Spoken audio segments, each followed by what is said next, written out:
Oh no! Elon Musk bought Twitter. What are we gonna do now? What are we gonna do? Is there anyone out there who can save us? Disinformation's origins are slightly less atrocious. It's how you hide a little lie, little lie. It's how you hide a little lie, little lie. It's how you hide a little lie, little lie.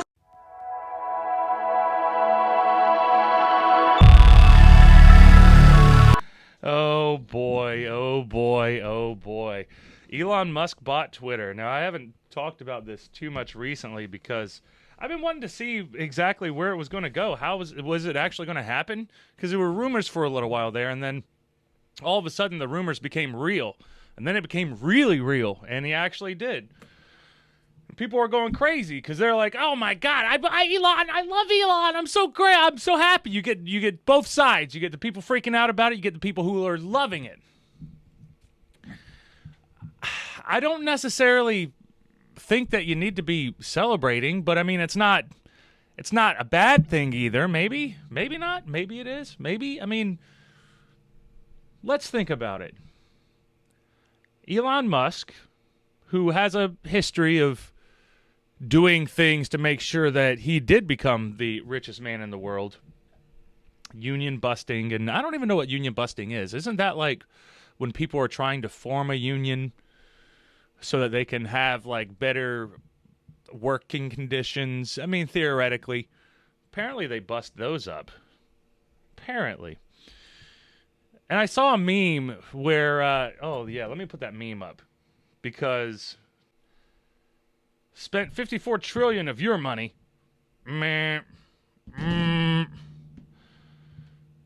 Spent 44 billion of his own money. Why did you do that why didn't you solve the world's problems?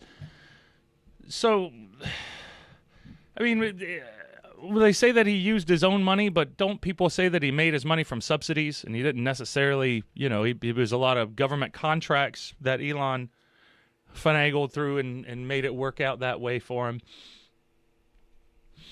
So is it really his own money? Is it really that selfless of a move for him to make? Because I still think it's a selfish thing. I still think it's a super selfish thing. I don't think that he's doing it for everybody. I think he's doing it because he wants to make sure that his message is just like Jeff Bezos. Jeff Bezos wants to make sure that his opinions are getting through, so he bought the Washington Post. Elon bought Twitter. Now he's going to make sure it's regulated the way that he likes it to be regulated, just like Jeff Bezos bought the Washington Post, and I'm sure he regulates it, and it's a little more biased towards what he wants than anything else. So Twitter, it's probably going to change into being a little bit more biased towards whoever owns it at that time. It's just hard to think about it because the Mars stuff is pretty exciting and pretty fun. Like the transhumanism thing, the putting chips in your brain, the putting chips in your heart, putting chips, all of this stuff, turning people into cyborgs. That's what people are talking about as it is anyway. Remember the conspiracy theories about how certain vaccinations would have microchips in them, and people talk about that as if that's real? Well, he's actually putting microchips in brains, and people are just clapping and applauding. Like, this isn't creepy, dude? This isn't weird? You don't think this is a slippery slope? And the people who are going to be getting those advantages are not normal people. It's going to be the rich people first, obviously, and then they're going to be so far ahead cognitively, physically, everything. Everything's going to be so far ahead. How do you even catch up? Can you catch up? How? Where does the class system go then? We were going into another neo-feudal age. So how? Like there's more available work, but the quality of that work and the quality of the money that you're getting paid is less. Doesn't really work out for the people in the future. But the transhumanists are going to be fine because they're rich enough to become cyborgs whenever that's the only way you can survive on the earth. Once they destroy it all. Another conspiracy. Yay, Elon. Yay, Elon. And probably the worst one right here when it comes to the whole Elon thing, because there was a coup in Bolivia, and Musk made a comment talking about how, yeah, we could coup anybody. We can coup anybody. You know how they're in the Middle East for oil, and there's a lot of money that they can make with oil? Lithium ion is the future oil. That's the future. And Bolivia has a lot of that. And their president at that time, what was it, 2014, I think it was. Their president at that time wanted to socialize the lithium. And I know that sounds so bad. Oh, that sounds so horrible. That's so rude. If you are actually going to socialize it and you're going to take the natural resources from your land and distribute the capital that you're extracting from that lithium ion and sending it back to your people so that your people can come up, that sounds like it makes sense. It sounds like you would want to make it more of a public thing so that you can pay for your people. You can take care of your people. Everyone has some type of resources in their area, and this is a resource for the future. But, of course, there was a coup there. I don't know. Did our government take them out? Did Elon send some people down there to take them out? I don't know. But as soon as the Bolivian president was gone and the new president was put in, he said, hey, any international corporation who wants to come and help us extract this lithium ion, it's so complicated, we need your help. Please come and help us. And guess what? Old Elon was like, yeah, we're going to be right there. We're coming. Good guy. Real good guy. And people talking about, oh, he's Tony Stark. He's Tony Stark. He's such a badass, man. It'd be so cool if you were the richest guy in the world and you could do that. He does a good persona. It's a very good persona. But now that we have all the Elon stuff, and he took over Twitter, Jeff Bezos took over, and I look at Twitter is pretty much kind of like another news source because it's just gathering news from all over the place. So then, boom, as soon as Elon announced that he bought Twitter, a couple of days later, the Ministry of Truth is introduced. The Bureau of Misinformation or Disinformation. Now, there's a bunch of people talking about, oh my goodness, how crazy they went. As soon as Elon bought Twitter, they felt like they had to do something. Well, they've been working on it for months. They've been working on the Disinformation Bureau for months now, and they've been progressively getting it ready, and now they finally got to the point, and hey, perfect timing. Elon bought Twitter. Hey, we're just letting you know, hey, we're going to be working on some disinformation stuff. Now, is it going to be related exactly to Twitter? Is it? No, I don't think so either. Disinformation Governance Board is a United States Homeland Security Board announced April 27th, but they've been working on it for a while now. Its aim is protecting national security by combating foreign misinformation and disinformation. Something has to be done about that, though. Now, it gets squirrely because we do have the left and right. We have the left and right hand politics people.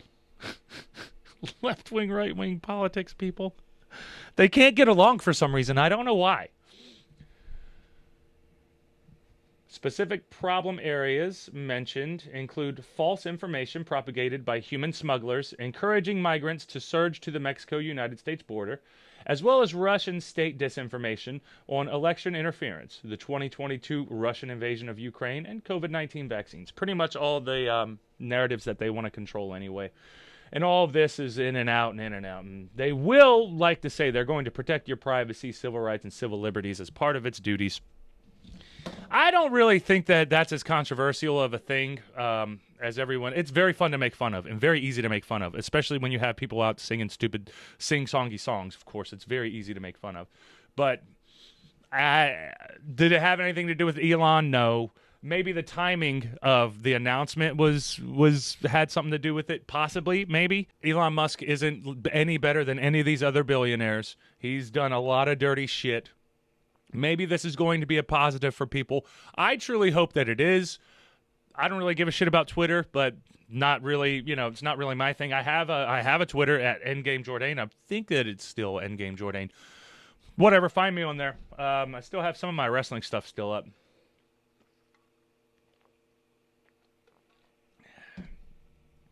Or not. I just don't believe everything. I like I like some of the stuff that Elon does because, you know, he posts memes. Memes are fun. But I don't really think it's a good idea to jump onto his bandwagon and just 100% support him just because, why? He wants to support free speech? I mean, yeah, that's cool, but he's also supported a lot of bad things too.